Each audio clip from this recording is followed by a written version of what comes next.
Ito ang Hulugan Falls na matatagpuan sa bayan ng Luciana, Laguna. Kaya tara, samahan nyo kami. Pakilala ko sa yung mga kasama ko. This is Joseph and this is Krisha. And my one and only enemy, Amor Ganda. At syempre, si Joel Cody. Matatay na ako!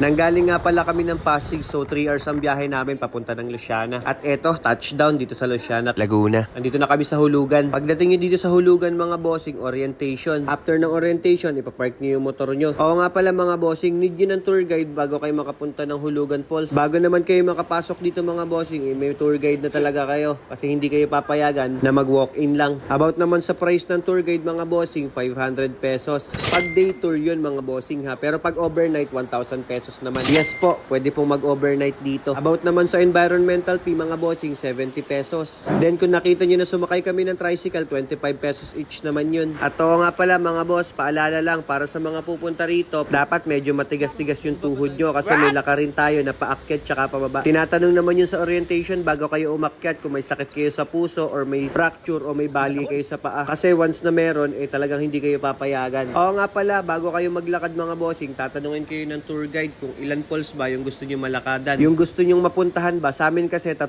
falls yung napuntahan namin. At yun yung Hidden Falls, Talay Falls, then ang pinaka-the best na Hulugan Falls. Syempre, sinulit na namin. Sa kasamaang palad nga lang, yung drone ko, naglanding dun sa isang falls. Ang saklap nga pero ayos lang. Wala tayong magagawa. Enjoy na lang natin yung moment. So, eto na nga yung Hidden Falls mga bossing. Sobrang ganda rito, promise. Pero syempre, silip lang, baba na ulit. At dito naman yung falls kung saan nahulog yung aking drone. Napakasaklap. Sinubukan pa nga ni Kuyang isang tour guide na sisirin yung aking drone pero hindi talaga nakita. Sabi na nga lang sa akin, isahanapin daw nila once na bumaba na yung tubig. Nahanap naman mga bossing, nasa akin na siya. Ito lang yung masasabi ko sa mga tour guide dito mga bossing. Hindi talaga kayo pababayaan ng mga tour guide nyo habang hindi pa kayo nakakaalis dito sa Hulugan Falls. Syempre kahit ako sinubukan ko rin hanapin pero wala talaga. Nyaw, nyaw, nyaw, nyaw.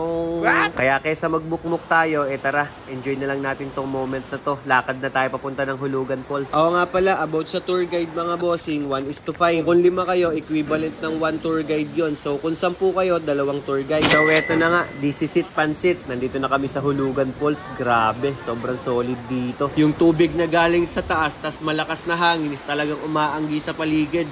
Parang umuulan or parang umaambon ba. At oo nga pala mga boss, yung falls dyan banda is hindi naman siya kalaliman. Doon lang sa medyo binabagsakan ng falls, doon siya malalim. Pero dito sa may medyo tapat lang is pwede ka naman ding maligo dyan. May part lang talaga na malalim doon banda sa dulo. Sa palagay nyo guys, sulit na ba tong nagastos namin dito? 25 sa parking, 25 sa tricycle, 70 pesos sa environmental fee, then 500 sa tour guide. Na pumapatak lang ng 270 pesos each. Pero syempre yung pagkain, hiwalay yun.